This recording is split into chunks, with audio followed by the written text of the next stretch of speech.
प्रभु जी कृष्ण दंडवत हरे प्रणाम। हरे कृष्ण कृष्ण प्रभु जी कृष्ण दंडवत कृष्ण प्रणाम हरे प्रभु जी। हरे राम राम राम। हरे कृष्ण प्रभु जी మీ दंडवत అందరికి प्रणाम। అందరికి అందరికి ప్రణామం। हरे जय कृष्ण श्री श्री प्रभु। जगन्नाथ बलदेव सुभद्रमाय सुदर्शन जी की श्री लक्ष्मी नरसिंहदेव भगवान की, राधा कृष्ण चंद्र की, गौनिताय की, श्री श्री श्री गिरिराज गोवर्धन की, श्री वामन देव की, पंचतत्व भगवान की, श्रील प्रभुपाद हरे की, कृष्ण श्रील प्रभु जी गुरुदेव दंडवत की प्रणाम। जय। ओम अज्ञानतिमिरान्धस्य ज्ञानाञ्जनाशलाकया चक्षुरुन्मिलितं येन तस्मै श्रीगुरवे नमः। नमो ओं विष्णुपदाय कृष्णप्रेष्ठाय भूतले श्रीमते भक्तिवेदान्त स्वामी नाम। नमस्ते सारस्वती देवी गौरवाणी प्रचारिणे निर्विशेष शून्यवादी पाश्चात्यातीतकारिणे। जय श्री कृष्ण चैतन्य प्रभु नित्यानंद, श्री अद्वैत गदाधरा श्रीवासादि गौर भक्तवृंद।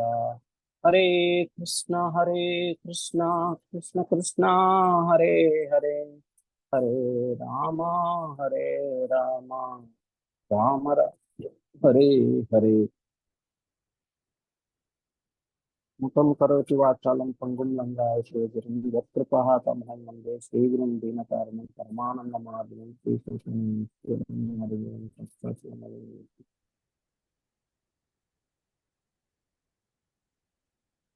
हरे कृष्ण प्रभु जी दंडवत प्रणामाలు। हरे कृष्ण प्रभु जी दंडवत प्रणामाలు। అందరికి అందరికి ప్రణామాలు। Yes.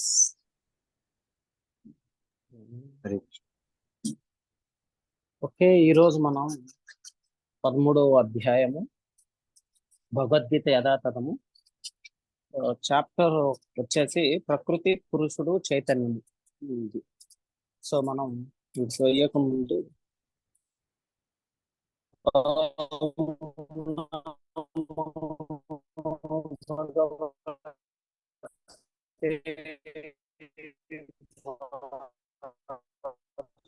దేవాయ ఓం నమో భగవతే వాసుదేవాయ దేవాయ. ఈరోజు శ్లోకం వచ్చేసి 35 చివరిది ఈ అధ్యాయంలో. క్షేత్రజ్ఞయోరేవం అంతరం జ్ఞాన చక్షుషా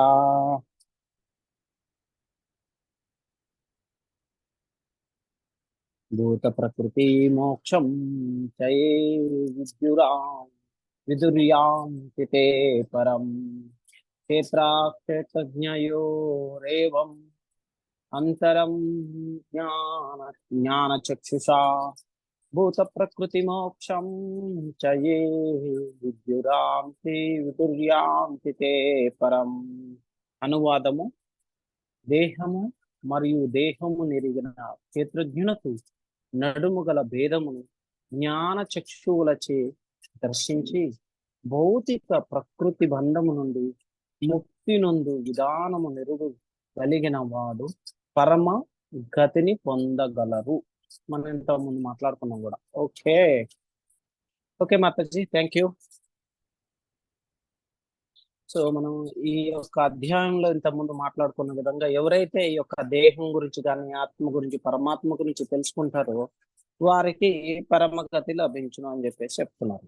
సో మనం ఇప్పుడు ఏం తెలుసుకున్నాం ఇక్కడ యాక్చువల్గా క్షేత్రజ్ఞు అంటే ఎందుకు తెలుసుకున్నాం. ఇక్కడ తెలుసు కదా మనకి, క్షేత్రం అంటే మన దేహము, క్షేత్రజ్ఞయో అంటే దేహం యొక్క యజమాని. ఈ రెండు. ఇంకొకళ్ళు ఉన్నారు, మూడో వాళ్ళు ఎవరు? పరమాత్మ. అయితే మనం ఈరోజు మీ అందరికి కూడా పవిత్రోపని ఏకాదశి శుభాకాంక్షలు. ఫస్ట్ చాలా ధన్యవాదాలు, శుభోదయం మీరు అందరికి భగవద్గీత క్లాస్కి వచ్చినందుకు. సో మనకి ఇక్కడ ఫస్ట్ అర్థం చేసుకోవాల్సింది, మనం వీటికి మధ్య అంశములు, ఈ మూడిటికి గల సంబంధం తెలుసుకుంటే చాలు మనకి పరమగతి లభిస్తుంది. అయితే మనకి ఇంత ముందు చూసుకుంటే ప్రపోజల్ వారు ఇంత ముందు కూడా చెప్పుకునే మనకి ఇదే అధ్యాయంలో 8 నుంచి 13 వరకు కూడా ఖచ్చితంగా వివరించారు. అయితే ఇక్కడ మనకి శ్రద్ధావంతుడైన మానవుడు మొదట సత్సాంగత్యమును పొంది శ్రీకృష్ణ భగవాను గూర్చి మానవుడు శ్రవణం చేయవలెను. శుశ్రుషుభి అంటే మనకి భక్తి రసామృత సింధులో శ్రీల రూప గోస్వామి వారు ఏం చెప్తున్నారంటే, ఎవరైతే భక్తి శ్రద్ధలతో ఆ వింటారో, భగవత్ నామ స్మరణం వింటారో, ఆ వినటానికి ఆవశ్యకతని లేదంటే ఆ వినే యొక్క లక్షణాన్ని కలిగి ఇంకా వినటానికి ఉత్సుకత కలిగి ఉంటారో వారందరికి కూడా ఈ యొక్క కృష్ణ భక్తి అనేది చాలా సులభతరంగా లభిస్తుంది. ఆ వినటం కూడా చాలా గొప్ప లక్షణం అండి. మనకి నవవిధ భక్తి లక్షణాలు ఉన్నాయి. నవవిధ భక్తి లక్షణాలలో ఈ వినటం అనేది కూడా ఒక ఉత్తమమైనది, చాలా మంచి ప్రాశస్తమైనది. అయితే ఇక్కడ మనకి వినటం అంటే ఈ సినిమా పాటలు కానీ అవి కాదండి.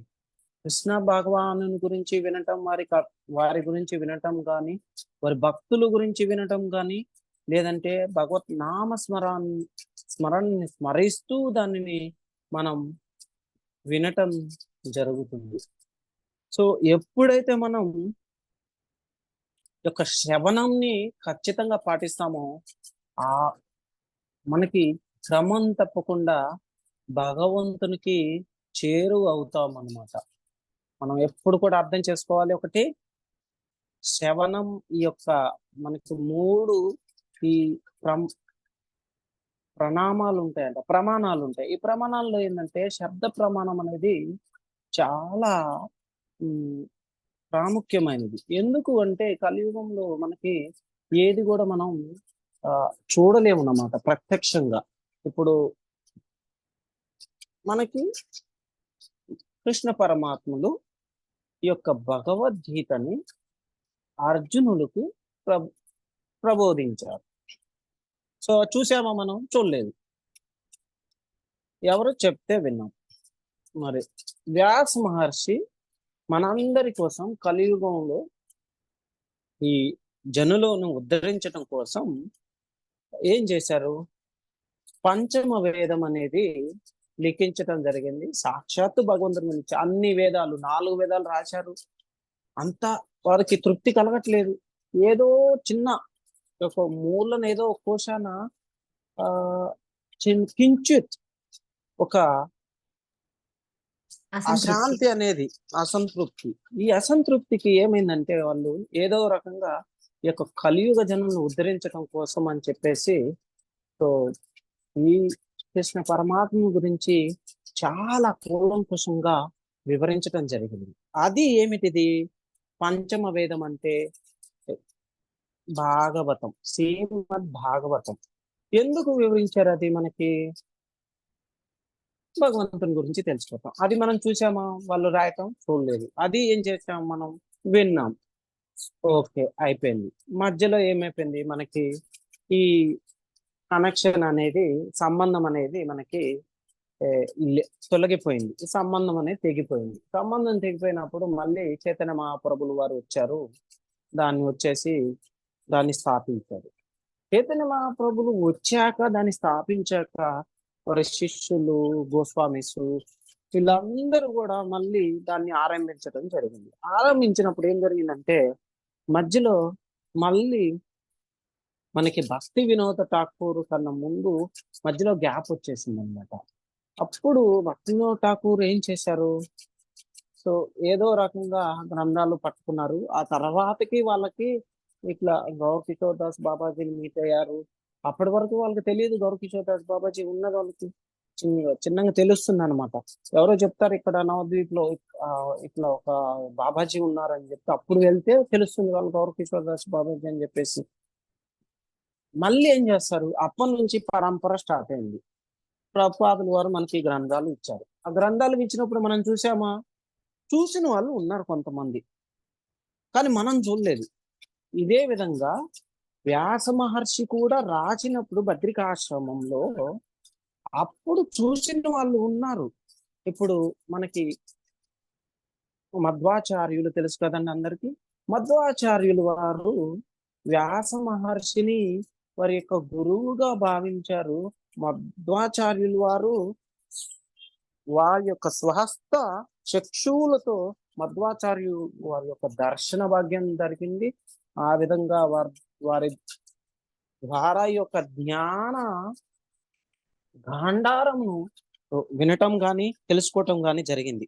ఈ జ్ఞాన గాంధారం అంటే ఏంటంటే మనకి నాలెడ్జ్ అంటారండి. నాలెడ్జ్ అంటే భగవంతుని గురించి తెలుసుకోవటం గొప్ప లక్షణం.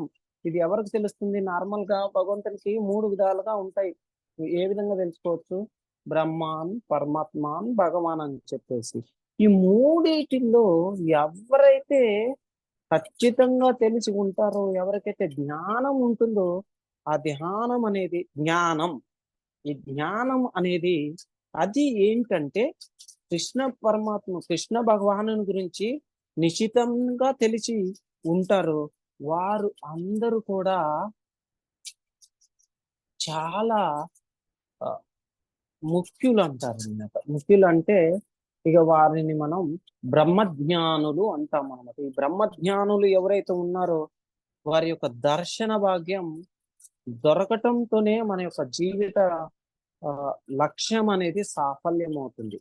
సో మనకి ఈ శ్రవణం అనేది ఈ కలియుగంలో ఎంత ప్రామాణికమైనది ఎందుకంటే మనం ఈ గ్రంథాలు అన్ని ఉన్నాయి, చూస్తూ ఉన్నాము, కానీ అర్థం కాదు మనకి.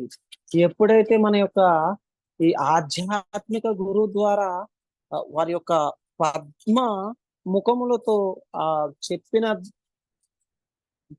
వాక్కులు ఏవైతే ఉంటాయో భగవంతుని గురించి మనం వింటే చాలు, మనకి యొక్క కృష్ణ ప్రాప్తి లభిస్తుంది. సో అంతటి ప్రాశస్తమైనది ఈ శ్రవణం అనేది.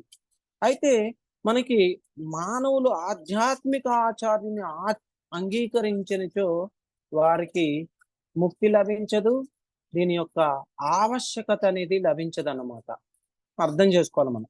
భౌతిక మరియు ఆధ్యాత్మిక నడుము గల భేదమును ఎరుగగల అర్థం చేసుకోగలుగుతాం. ఆధ్యాత్మికం అంటే ఏంటి? భౌతిక ప్రపంచం గురించి మనకి ఎవరో ఒకరు చెప్పాలి కదండి. ఇప్పుడు చిన్న పిల్లవాడు ఉన్నాడు, చిన్న పిల్లవాడు నడుస్తూ ఉంటే అప్పుడే ఫస్ట్ తొలి అడుగులు వేస్తూ ఉన్నాడు. తొలి అడుగులు వేచేటప్పుడు ఏం చేస్తాం? భయపడతారు, మన తల్లిదండ్రులు భయపడతారు, ఎక్కడ కింద పడతాడో అని చెప్పేసి. ఒక్కోసారి అప్పుడప్పుడే కొంతమందికి ఆ పిల్లలకి మాటలు వస్తూ ఉంటాయి, నాన్న కింద పడతావంటే నాకు తెలుసు వచ్చి రాని మాటలతో. సో మనకి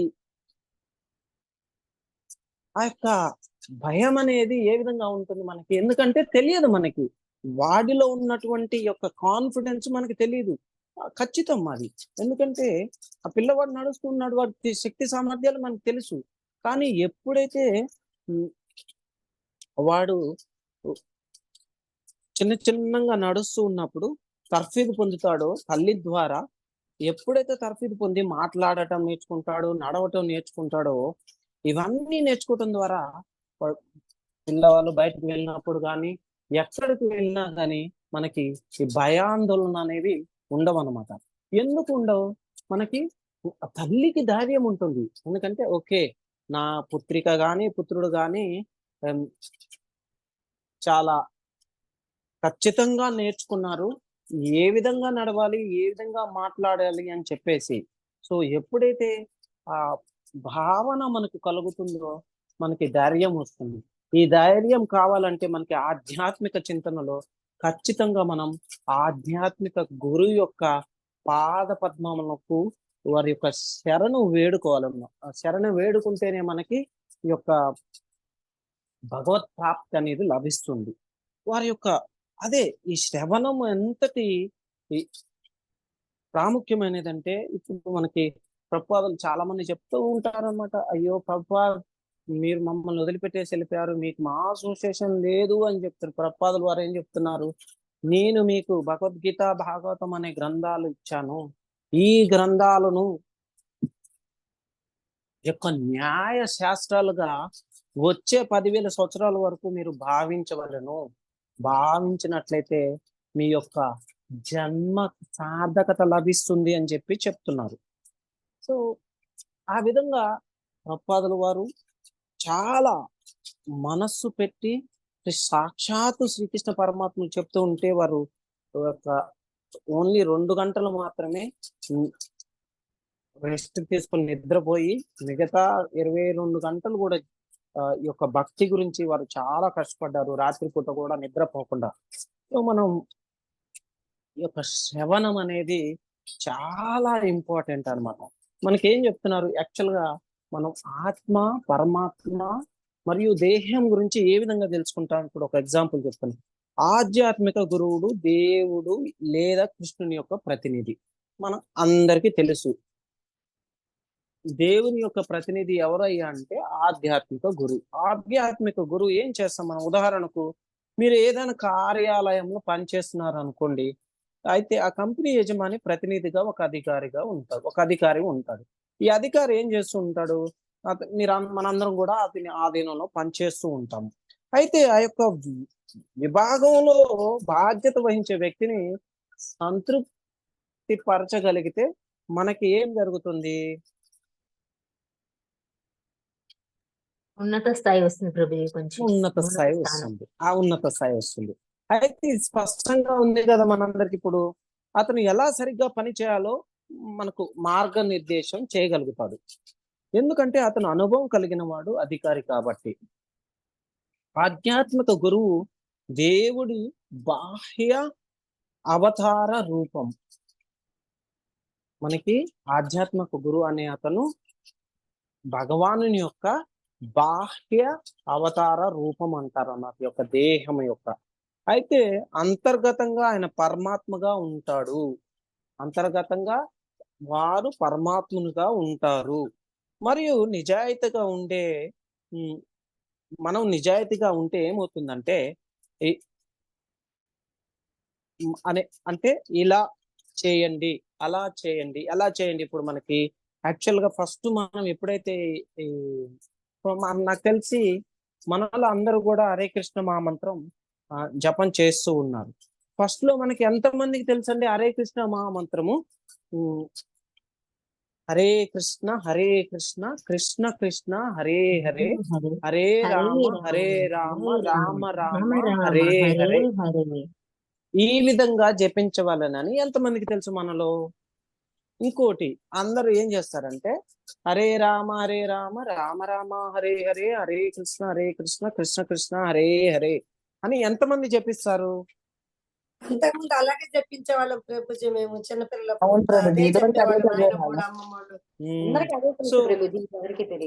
అయితే ఈ కలియుగంలో మనకి ఆ మంత్రాన్ని జపించే అర్హత అనేది లేదు మనకి.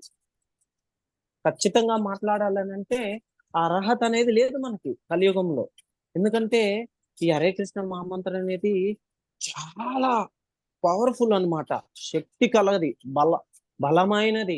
ఈ యొక్క శక్తిని ఈ యొక్క నేను తప్పుగా మాట్లాడకూడదు, ఈ యొక్క దుర్గంధమైన మన నోటితో పలకాలంటే ఆ యొక్క క్వాలిఫికేషన్ మనకు లేదు, అర్హత లేదు.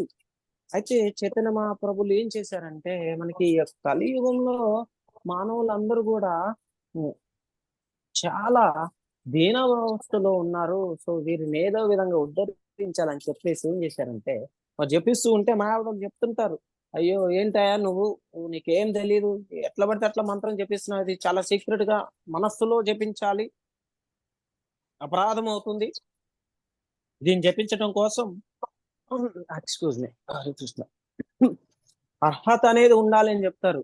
ఓకే అట్లనా? సో భగవంతునికి తెలుసు ఏది ఏ విధంగా చేయాలో, ఎలా చేయాలనో. సో ఈ మంత్రం, ఇప్పుడు అన్ని మంత్రాలు అలా కాదు, ఈ మంత్రం ద్వారా ఉపయోగం ఉంది. వారికి తెలిసి ఏం చేశారంటే ఈ మంత్రాన్ని ఏ విధంగా జపించినా కానీ మనకి దాని యొక్క శక్తి లభిస్తుంది. కాబట్టి ఏం చేశారంటే ఈ యొక్క హరే కృష్ణ కృష్ణ కృష్ణ హరే హరే, హరే రామ రామ రామ హరే హరే అని చెప్పేసి ఈ యొక్క మాయావాదుల యొక్క ఆ ఈ వితండవాదాన్ని ఖండించడం జరిగింది. ఇప్పుడు ఏమవుతుంది, ఈ జపించటం వల్ల ఇంకా ఎక్కువ శక్తి లభిస్తుంది కలియుగంలో అని చెప్పేసి మనకి చైతన్య మహాప్రభులు వారు తెలియజేయటం జరిగింది. అప్పుడు అందరూ కూడా వారి యొక్క శక్తి యుక్తులకు, వారి యొక్క యుక్తులకు ఆశ్చర్యచకితులు అయ్యారనమాట. అరే ఎవరైనా ఏంటి అని చెప్పేసి, అలా చేయకూడదని చెప్పినా మీకు తెలియదు నాకు తెలుసు ఏం చేయాలని చెప్పేసి.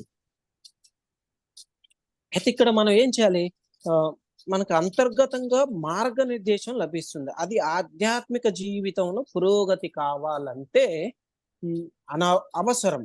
అప్పుడు మనకు అంతర్గతంగా మార్గనిర్దేశం లభిస్తుంది. కాబట్టి దేవుడు అంతర్గతంగా మరియు బాహ్యంగా సహాయం చేస్తున్నాడు. తెలుసు కదా, దేహం అంటే ఏమిటి, పరమాత్మ అంటే ఏమిటి, ఆత్మ అంటే ఏమిటి. అయితే మనకి ఈ యొక్క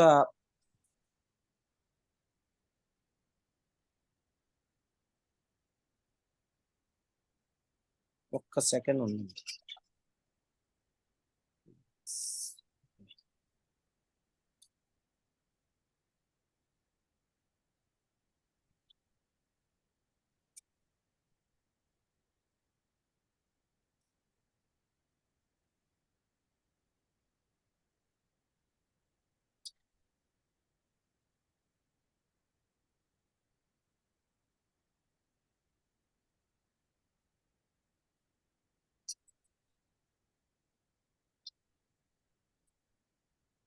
ఈ యొక్క కలియుగంలో మనం అవలంబించాల్సింది ఏంటంటే, ఎప్పుడైతే మనం ఈ యొక్క దేహం యొక్క ఆవశ్యకత ఏమిటి, దేహానికి ఉన్న ప్రాముఖ్యత ఏమిటి, ఈ దేహాన్ని ఎందుకోసం సృష్టించబడింది, ఆ విధంగా ఈ యొక్క దేహంలో ఆత్మ అని పరమాత్మ అని ఇద్దరు ఉంటారు. దాంతో పాటు ఈ యొక్క దేహం గురించి ఎవరైతే తెలుసుకుంటారో వారికి ముక్తి లభిస్తుందని చెప్పేసి చెప్తున్నారు.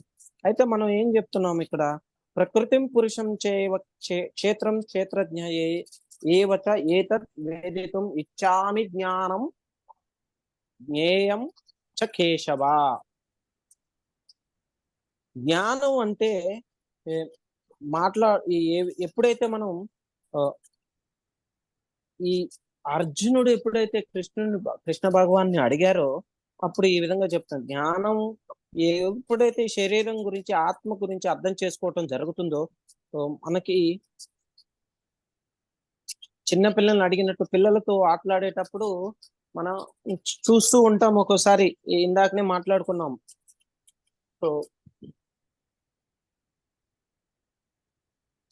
వారికి తోచిన విధంగా ఏదో ఒకటి చేస్తూ ఉంటారు. కానీ మనకి ఎప్పుడైతే ఒక తర్ఫీదుని అనేది ఇస్తామో పిల్లలకి, ఏదైనా ఒక కార్యం చేసేటప్పుడు, ఒక పని చేసేటప్పుడు వారి యొక్క బుద్ధి అంటే అర్థం చేసుకునేటువంటి అవగాహన అనేది మారుతూ ఉంటుంది. దాన్ని మారినప్పుడు ఏమవుతుంది, పరిణితిని బట్టి వస్తుంది.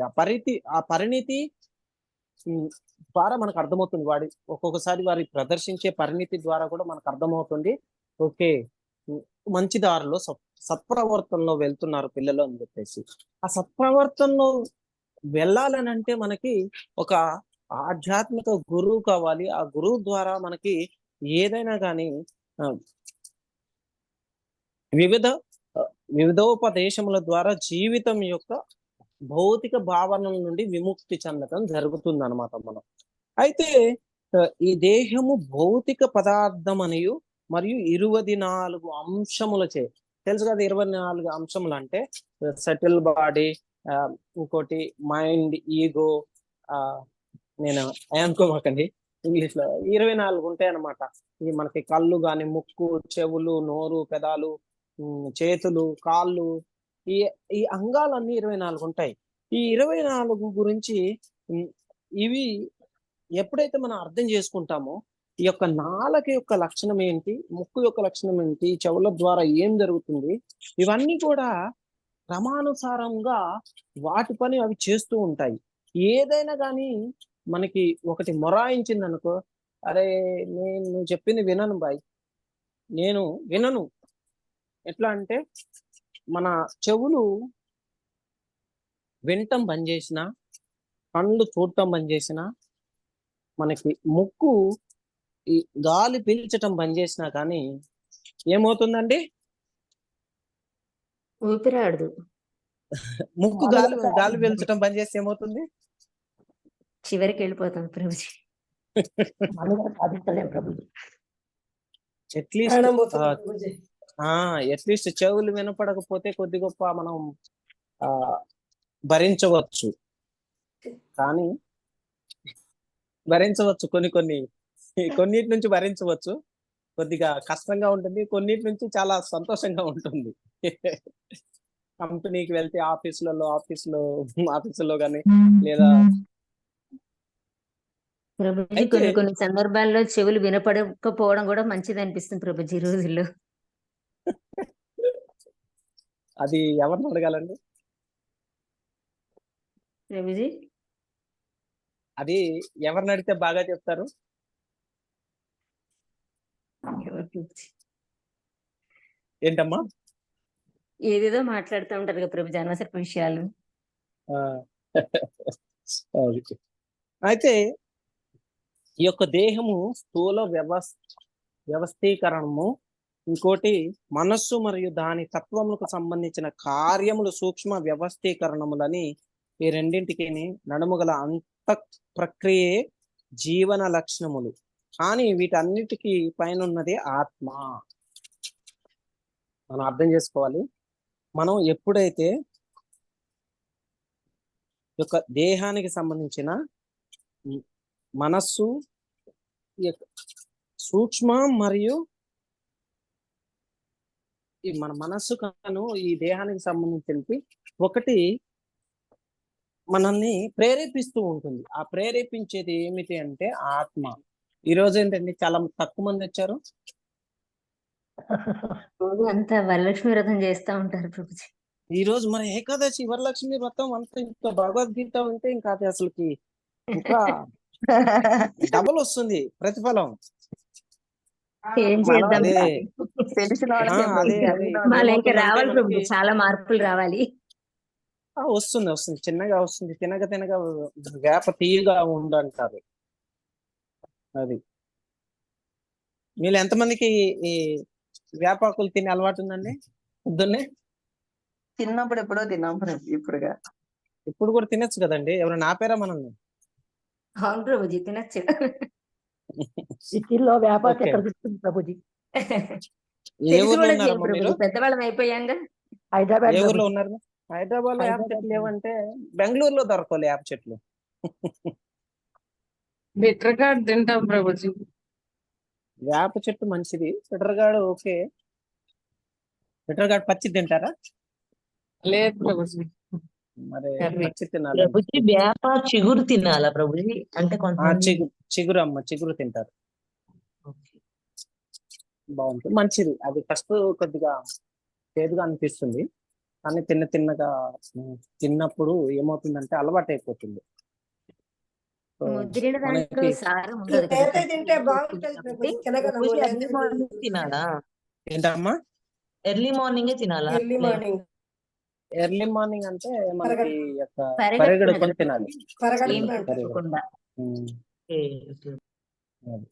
ఇప్పుడు యాక్చువల్ గా ఏమవుతుందండి, మనకి ఏకాదశి గురించి ఇవి తెలుసుకోవటం చాలా మంచిది. ఇంకోటి మనకి మనకు తెలుసు కృష్ణ పరమాత్ములు దేవాది దేవులు అని చెప్పేసి, ఆ దేవాది దేవుడు యొక్క ఆ, సేవ చేసుకునే అవకాశం లభించింది వారి గురించి వినటం ద్వారా.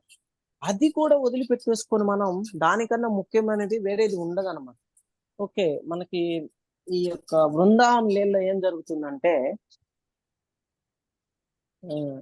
లక్ష్మీదేవి తపస్సు చేస్తూ ఉంటుందన్నమాట. నేను ఎవరిని, లక్ష్మీదేవి సాక్షాత్తు మదర్ అన్నమాట. మనకి వారు వైకుంఠంలో ఉంటారు సాక్షాత్తు భగవంతుని సన్నిధిలో.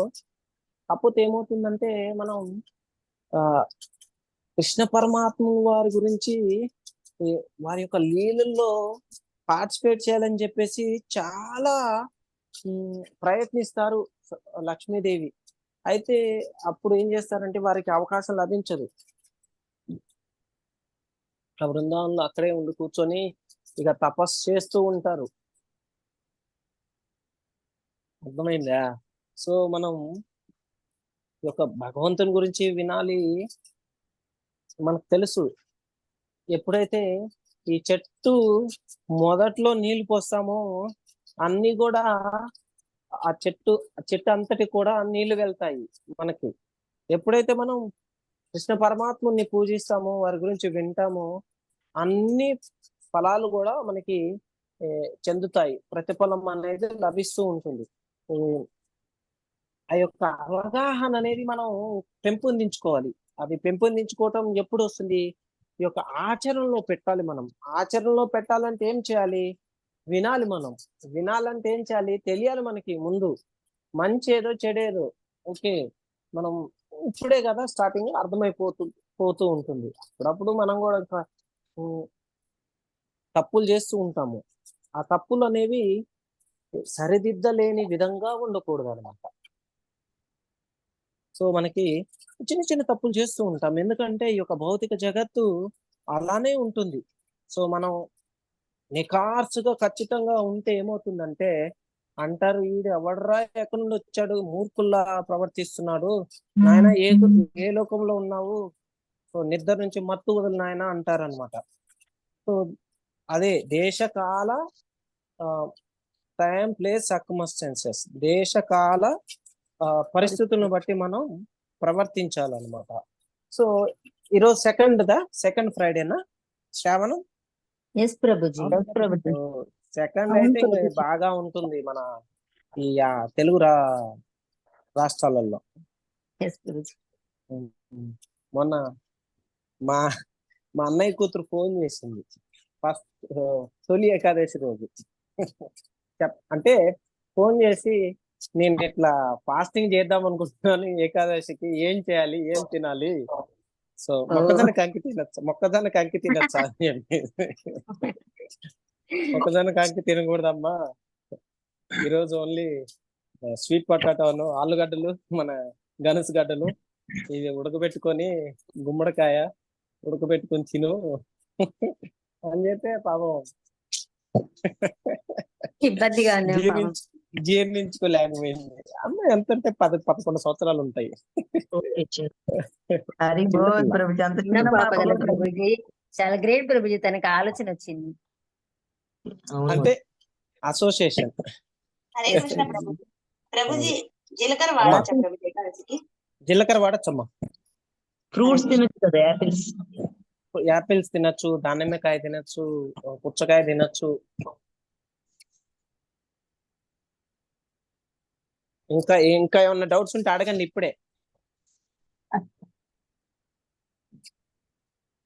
నచ్చా Prabhuji? Prabhuji all fruits vegetables తినచ్చా? Okay, నాకు ఒక్క నిమిషం ఇవ్వండి, ఇది ఫినిష్ చేస్తాను. ఈ వర్స్ ఫినిష్ చేసి మనం ఏకాదశి గురించి మాట్లాడుకుందాం.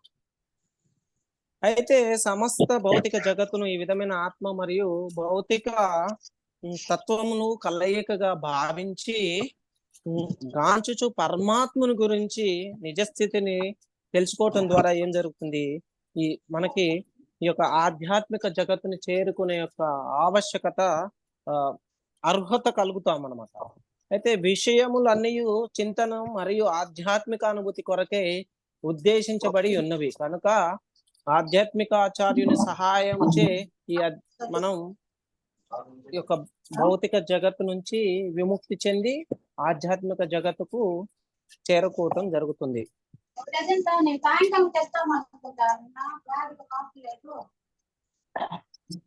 అయితే మనకి ఇంకా ముందు ప్రకృతి అంటే ఏంటి, ఈ యొక్క త్రిగుణాలు అనే చెప్పేసి రేపు మాట్లాడుకోవచ్చు అన్నమాట.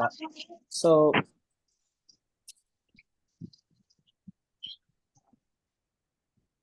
చెప్పండి అమ్మా. ఇప్పుడు ఈ రోజు మనకి పవిత్రోపణ ఏకాదశి అంటారు. ఈ పవిత్రోపణ ఏకాదశి ఏమిటంటే మనకి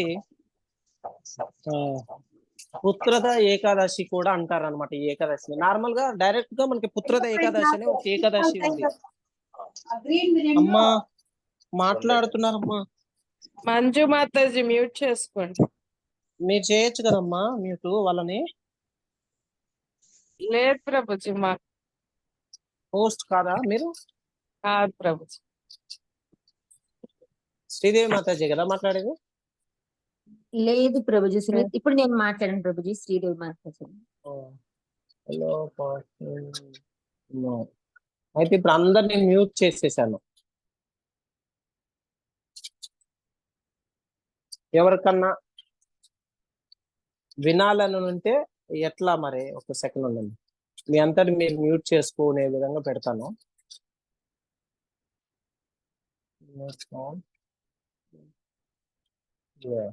ఓకే, ఒకవేళ మీకు ఏదైనా డౌట్ ప్రభుజీ లాస్ట్ లో చెప్పండి అమ్మా. డౌట్స్ రాసుకొని అడుగుతాం ప్రభుజీ, మీరు మమ్మల్ని అందరినీ నేను అదే ఏకాదశి గురించి చెప్తున్నాను. ఈ పవిత్రోపణ ఏకాదశి ఏమిటంటే ఈ పుత్ರದ ఏకాదశి కూడా అంటారనమాట. ఈ పుత్ರದ ఏకాదశి మనకి జనవరిలో కూడా వస్తుంది. వైకుంఠ ఏకాదశి కన్నా ముందు వస్తుంది అనమాట. ఒక్కోసారి వైకుంఠ ఏకాదశి తర్వాత వస్తుంది. ఎందుకంటే ఒక నిమిషం చెప్తా ఉన్నాను. ఈ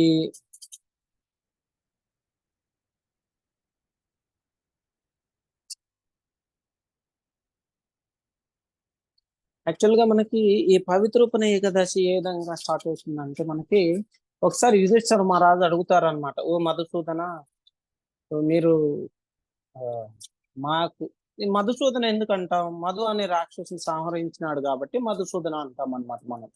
అయితే నాకు దయచేసి శ్రావణ మాసంలో శుక్లపక్షంలో వచ్చే ఏకాదశి గురించి వివరించండి అయ్యా అని చెప్తారనమాట. అప్పుడు కృష్ణ పరమాత్ములు ఏం చెప్తారు? రాజా, నేను సంతోషంగా మీకు ఈ పవిత్ర ఏకాదశి మహాత్మ్యాన్ని మీకు వివరిస్తాను. ఏకాదశి వ్రత కథను వినడం ద్వారా గజస్వర అంటే అశ్వమేధ యాగం నిర్వహించినంత ఫలితం లభిస్తుంది. వినటం ద్వారా కానీ పాటించటం ద్వారా, రెండింటి ద్వారా. ద్వాపర యుగ ఆరంభంలో మాహిష్మతిపురి అనే ఒక రాజ్యం ఉంటుంది. ఆ రాజ్యంలో మహిజిత్ అనే ఒక రాజు పరిపాలించేవాడు. అతనికి కుమారులు లేకపోవటం వల్ల అతని సంతాన సౌఖ్యం లేకపోయింది. పుత్రం మనకి తెలుసు కదా, అపుత్రస్య గతిర్నాస్తి అంటారన్నమాట. అపుత్రస్య గతిర్నాస్తి అంటే ఏంటి? పుత్రుడు లేకపోతే గతిర్నాస్తి అంటే ఈ యొక్క పరమలోకానికి ఈ యొక్క సత్యలోకానికి మనకి గతి అనేది లేదు. అంటే వారికి పున్నమి నరకాన్ని చూస్తారనమాట. పుత్రం అంటే సంస్కృత పదంలో పు అంటే నరకం, త్ర అంటే రక్షించేది. పుత్ర అంటే నరకం నుంచి రక్షించేవాడు పుత్రుడు. పుత్రుడు లేదనుకో ఏమవుతుంది? కానీ ఈ యొక్క కృష్ణ భావనామృతంలో మనకి సంబంధం లేదండి. పుత్రుడు ఉన్నా లేకపోయినా భయపడాల్సిన అవసరం లేదు. ఎందుకంటే సాక్షాత్తు కృష్ణ పరమాత్మ యొక్క పాదపద్మాలకు మనం శరణు వేడుకుంటున్నాం కాబట్టి ఆ శరణు వల్ల మనకి పుత్రుడు ఉన్నా లేకపోయినా కానీ పరమగతి అనేది లభిస్తూ ఉంటుంది. అయితే ఇక్కడ పుత్రులు లేరు, ఆయన బాగా చింతన పడుతూ ఉంటాడు. ఎంతటి మంచి రాజు అంటే ఆయన మనకి చాణక్య పండితుడు చెప్తారన్నమాట. సత్యం నా తల్లి, జ్ఞానం నా తండ్రి, ధర్మం నా అన్న, దయా నా స్నేహితుడు, శాంతి నా భార్య, క్షమా నా పుత్రుడు అని చెప్పేసి ఈ విధంగా రాజు ఒక రాజ్యాన్ని పరిపాలిస్తూ ఉంటాడనమాట. ఈ రాజు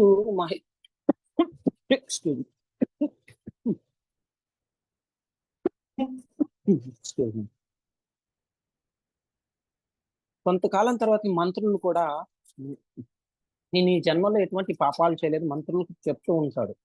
అయితే నాకు కుమారులు కలగలేదు, దీనికి కారణం ఎందుకు కనుక్కోండి అని చెప్పేసి అంటే మంత్రులు ఏం చేస్తారంటే అన్ని చోట్ల తిరుగుతూ ఉంటారు. అప్పుడు లోమస మహర్షిని గురించి తెలుసుకొని లోమస మహర్షిని అడుగుతారనమాట. వెళ్ళి, స్వామి మీకు అన్నీ తెలుసు, మీరు చాలా అంటే చాలా ఉత్తమమైన వైష్ణవులు, మీరు దయ ఉంచి మా రాజుకు ఎందుకు పుత్రులు కలగలేదు అని చెప్పేసి అడుగుతారన్నమాట. అడిగితే అప్పుడు ఏం చెప్తారంటే వాళ్ళు, లోమస్ మహర్షి మీకు ఒక పుత్ರದ ఏకాదశి అనేది వస్తుంది ఈ శ్రావణ శుక్ల పక్షంలో దాన్ని పవిత్రోపణ ఏకాదశి అంటారు. దాన్ని పాటిస్తే మీ రాజుకి పుత్రులు లభిస్తారు అని. అయితే అసలు ఎందుకు మా రాజుకి ఇలా జరిగిందని చెప్పి అడుగుతారన్నమాట. అప్పుడు ఏం చెప్తాడంటే, గత జన్మలో మీ రాజు ఏం చేస్తాడంటే, ఒక గోవు దాని శిశువుతో పాటు ఒక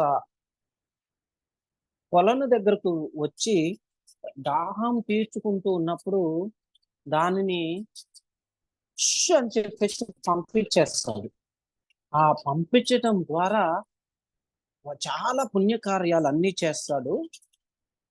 అయినా కానీ ఆవుకి ద్రోహం చేయటం ద్వారా ఈ యొక్క జన్మలో చిన్న దూడని కూడా ఉన్నది. దానికి దాహం అవుతుంటే దాహాన్ని నుంచి తీర్చుకోకుండా దానిని పంపించడం జరిగింది. దాని ద్వారా ఈ యొక్క జీవితంలో ఈ ప్రస్తుత కాలంలో వారికి పుత్రులు లభించలేదు అని చెప్తారు అన్నమాట. అయితే వారు గత జన్మలో చేసినటువంటి దాన కర్మ ఈ యొక్క పుణ్య కార్యాల ద్వారా రాజుగా పుట్టడం కానీ ఇవన్నీ అష్టైశ్వర్యాలు లభించాయి, రాజ్యం లభించింది. కానీ పుత్రులు లేరు. పుత్రులు లేకపోతే రాజ్యం లభించి ఉపయోగం ఏముంది మనకి? అంతా మనకి శ్రీమద్ భాగవతంలో 6వ స్కందంలో కూడా ఖచ్చితంగా వివరించడం జరిగింది. మనకు తెలుసు కదండి, మనం చిత్రకేతు గురించి విన్నప్పుడు కూడా అప్పుడు మనకి వారి యొక్క చిత్రకేతు యొక్క గత జన్మలో కూడా ఏమవుతుంది, చిత్రకేతు అయితే అప్పుడు ఆయనకు కూడా చాలా మంది భార్యలు ఉంటారు, పిల్లలు పుట్టారు. అందులో మనకి శ్రీమద్ భాగవతంలో వ్యాస మహర్షి చెప్తారు, ఏమని చెప్తారు, so A barren land cannot produce a grain. అంటే యొక్క ఏదైతే సారవంతమైన నేల ఉంటుందో, నార్మల్ గా సారవంతంగా నేల ఉంటే సరిపోదండి. సారవంతంగా ఉంటే అది ఇంకోటి సారవంతం కాకపోతే అది యొక్క గింజల్ని మనం గింజలు వేస్తే అది మొక్కయి మళ్ళీ దాని యొక్క ప్రతిఫలాలు లభించవు మనకి. అదే విధంగా సారవంతంగా ఉన్నా కానీ అది సరిపోదు. సారవంతంగా గింజలు వేసి ఉన్నాం అనుకో, గింజలు వేసాము కానీ నీళ్లు కావాలి కదా, నీళ్ళు లేకపోతే ఉపయోగం లేదు. సో సాక్షాత్తు కృష్ణ పరమాత్ముని యొక్క ఆశీస్సులు ఉండాలి. ఆశీస్సులు లేకపోతే ఎంత చేసినా అవసరం లేదనమాట. ఇక్కడ అదే చెప్తున్నారు.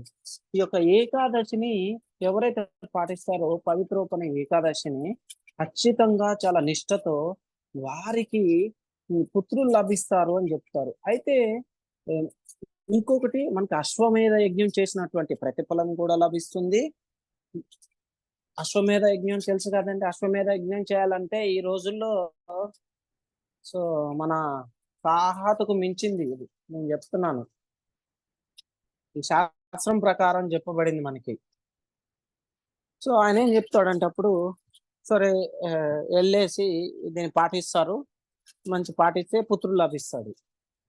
సో ఈ లోమస మహర్షి చెప్పిన విధంగా పాటిస్తారు. మనకు తెలుసు, నిన్న కూడా ఒక 9వ అధ్యాయంలో చెప్తారు కదా మనకి. 7వ శ్లోకంలో బ్రహ్మ యొక్క జీవిత కాలం ఎంత అని చెప్పేసి ఒక రోజు బ్రహ్మకి 12 గంటలు ఉంటాయి, రాత్రి 12 గంటలు ఉంటాయి, ఒక కల్పము. ఈ ఒక కల్పలోనే 432 లక్షల సంవత్సరాలు ఉంటాయి. అందులో మన జీవిత లక్ష్యం అంటే, మన జీవితం ఎంతండి, మహా అంటే 60-70 సంవత్సరాలు ఉంటుంది. సో ఎందుకు మాట్లాడుకుంటున్నాం దీని గురించి? మనం ఈ యొక్క బ్రహ్మ యొక్క కాలంలో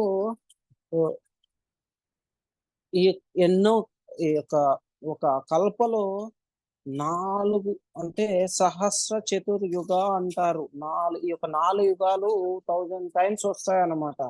సో మనకి మన జీవిత పరిమాణం అనేది చాలా స్వల్పమైనది. ఈ యొక్క స్వల్పమైన దానిని మనం కృష్ణ భక్తిలో వినియోగించుకోవాలి. లేని పక్షంలో ఏమవుతుందంటే, మన అంతటి అభాగ్యశాలి ఎవరు ఉండరు అన్నమాట. సో ఈ విధంగా ఈ రాజు మహిజిత్ అనే రాజు ఏకాదశిని పాటిస్తాడు. ఏకాదశిని పాటిస్తే పుత్రుడు లభిస్తాడు. మనకి ఏం చెప్తున్నాడు భాగవతంలో కూడా, అప్పు ఇది barren land cannot produce the grain. దేనికి? పరమాత్ముని యొక్క ఆశీస్సులు లేకపోతే ఏది జరగదు. ఇంకోటి, పుత్రుడు కావాలి అంటే ఎందుకు కావాలి? మన యొక్క వంశ పారంపర్యాన్ని కొనసాగించడం కోసం. కానీ ఎవరైతే ఈ యొక్క కృష్ణ భావనామృతాన్ని తీసుకుంటారో మనకి ఆ యొక్క బాధలు అవసరం లేదండి. మనకి యాక్చువల్ గా మన వంశం ఎవరి వంశం అండి? మనందరం కూడా ఎక్కడి నుంచి వచ్చాం? బ్రహ్మ బ్రహ్మ ఆ? బ్రహ్మ బ్రహ్మ బ్రహ్మ ఎక్కడి నుంచి వచ్చాడు? కృష్ణ భగవాన్ భగవాన్ నుంచి వచ్చాము. యాక్చువల్ మన అందరం ఎవరికి సంబంధించిన వాళ్ళు? భగవానుడికి సంబంధించి. సో ఇంక మరి ఎందుకు మనం ఇది నా వంశం అని చెప్పేసి మాట్లాడుకుంటాం మనం? అజ్ఞానం ప్రభు. ఇది భౌతికం So, ప్రభు, భౌతికం. అది సో ఈ యొక్క భౌతిక దేహము దాని యొక్క ఆవశ్యకత గురించి మనం తెలుసుకోవాలి. దాని యొక్క ఆవశ్యకత ఏంటండి? భగవంతుని భక్తి చేయడం పొందడం, ప్రభుజీ. భగవంతుని భక్తి చేయడం మన చేస్తూ లక్ష్యం. భగవంతుడి నామాన్ని ఆ, పొందడం. అది బాబా. యాక్చువల్ గా మీరందరూ చాలా షార్ప్ గా ఉన్నారు. నేను ఖచ్చితంగా అదృష్టవంతుని మీరే అంత వారి యొక్క సాంగత్యం దొరుకుతుంది నాకు. సో మనం ఈ విధంగా ఈ యొక్క పవిత్ర ఉపన ఏకాదశి గురించి ఎవరైతే పాటిస్తారో పిల్లలు లేని వారు సో వారికి పుత్రులు కలుగుతారు అని చెప్పేసి మనకి అర్థం చేసి తెలుసు. పుత్ర అంటే పు అంటే నరకము, త్రా అంటే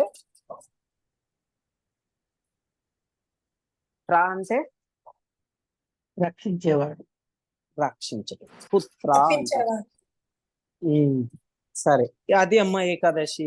అయితే ఏకాదశి ఎందుకు అంటే ఏకాదశి మనం ఒక రోజు మాట్లాడుకున్నాం, చాలా ప్రాముఖ్యమైనది, ప్రాశస్యం కలదనమాట. ఏకాదశి గురించి మనం చూస్తూ ఉంటాం. కొంతమంది చాలా మంది చెప్తుంటారు ఏకాదశి పాటిస్తాను అని చెప్పేసి వింటూ ఉంటుంటాము. మంచిది, ఏకాదశి పాటిస్తాము. కానీ ఏకాదశి అయిపోయిన తర్వాతకి మళ్ళీ యథావిధంగా అన్ని పాపకార్యాలు చేస్తూ ఉంటారు జనులు కదమ్మా. అవును. అవి చేయకూడదు. అవి చేయకుండా ఉండాలంటే మనకి అంత ఈజీ కాదనమాట, అంత సులభతరం కాదు. మనం ఏం చేయాలి? ఒక ఆధ్యాత్మిక గురువు అనేటువంటి వారి యొక్క సాంగత్యంలో, వారి యొక్క సన్నిధి అంటే వారి ఆశీస్సులతో, వారి యొక్క సాంగత్యంలో. సాంగత్యం అంటే ఏంటి?